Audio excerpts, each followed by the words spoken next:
ये माननीय न्यायालय में हमने प्रार्थना किया था कि इस स्थान को विवादित ढांचा घोषित कर दिया है। तो मुस्लिम पक्ष ने कहा था कि यहाँ हम नमाज नहीं पढ़वाएंगे यदि विवादित ढांचा घोषित हो गया।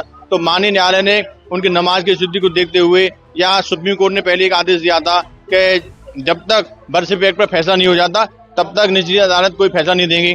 तो उसी आधार पर माननीय न्यायालय ने ये फैसला दिया है। तो हमें उम्मीद है, क्योंकि जिस औरंगजेब ने तलवार के दम पर हमारे हिंदू मंदिर पर अवैध कब्जा किया था, हमें विश्वास है हम कलम की ताकत से और न्यायालय के सहयोग से यह लड़ाई अवश्य जीतेंगे।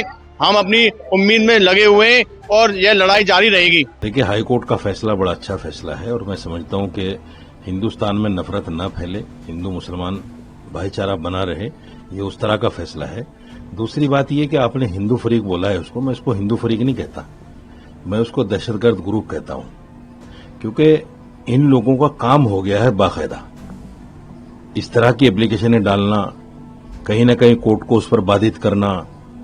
भाई, आप कुछ न कुछ एप्लीकेशन डालोगे तो कोर्ट को तो कुछ न कुछ देना पड़ेगा।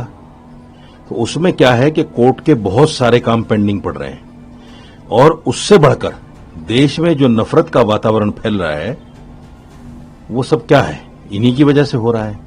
हमारी तरफ से सारे सबूत और साक्ष्य प्रस्तुत कर दिए गए थे। अब इसमें क्या है कि अगर कोई नहीं सुनता है, नहीं स्वीकारता है, केवल इतनी सी बात पे कि वो लोग कह रहे हैं कि हमारी प्रेय है या जो तथाकथित प्रार्थना जो वो क्या बोलते हैं उसको करने के वजह से और हमारे सत्य को ठुकराया गया है। ये दर्शाता है कि सनातन धर्म के धर्मावलंबियों को और इससे डबल ताकत से आना चाहिए, डबल ताकत से आने की जरूरत है, क्योंकि सत्य को हर कोई स्वीकार नहीं कर सकता है। अभी ये क्या है कि सत्य को स्वीकार नहीं कर रहे, सत्य को इनकार कर रहे हैं। अभी हमको सत्य को और मजबूती से प्रस्तुत करने की जरूरत है। तो हमको पूर्ण विश्वास है कि ये दोबारा से कोर्ट पुनः विचार करेगा और आगे भी हम जाएंगे। तो जहां तक भी हमको क्या है कि उम्मीद नहीं है, हमारे पास में पूरे साक्ष्य है, हमारे पास में पूरे सबूत है, पर उसको ये दुर्भाग्य है कि वो सुनना नहीं चाहते हैं। ये केवल वो सुन लेते हैं कि हमारी जो तथाकथित वो नमाज वगैरह क्या बोलते हैं वो होती हैं, उसकी वजह से सारे सत्य को दुखड़ाया जा रहा है। ये कब्जे को तुम सच मान रहे और जिनका जो कागज है, जिनका सबूत है, जो सनातन धर्मावलंबियों का मुख्य केंद्र है, उसको नहीं स्वीकार कर रहे हैं। ये तो गलत है। इसको हम बार बार इससे डबल एनर्जी के द्वारा और जन सैलाव के द्वारा और मजबूती से प्रस्तुत करेंगे। जरूर होगा। जय श्री कृष्णा, जय जय श्री राधे। दहशतगर्द भी देश में नफरत फैलाता है, देश में दहशत फैलाता है। इन लोगों की वजह से भी देश में दहशत फैल रही है। इनका मकसद धर्म नहीं है, बिल्कुल धर्म नहीं है। अपने आप को पॉपुलर करना है देश में, चाहे काम उल्टा हो या सीधा हो। मोहन भागवत ने बड़ी अच्छी बात कही थी कि भाई अब ठीक है, बाबरी मस्जिद का फैसला हो गया, अब क्या हर मस्जिद में मंदिर ढूंढना, लेकिन लगे हुए हैं उसी काम पे। तो इन लोगों को मैं हिंदू फरीक नहीं मानता, मैं इनको दहशतगर्द ग्रुप मानता हूं। ये देश में दहशत फैलाना चाहते हैं, देश का बंटवारा चाहते हैं, देश में गृहयुद्ध जैसी स्थिति पैदा करना चाहते हैं कि हिंदू मुसलमान आपस में लड़े मंदिर मस्जिद को लेकर। नहीं तो ऐसे कुछ तथ्य नहीं मिलते।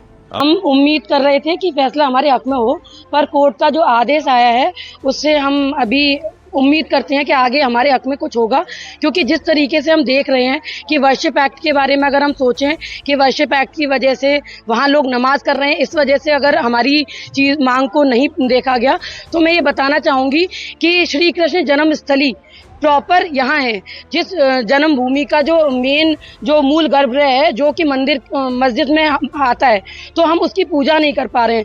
जबकि शाही मस्जिद जो है वहाँ पर नमाज नहीं होती, लेकिन फिर भी मुसलमानों को वहाँ नमाज करने की आज़ादी है।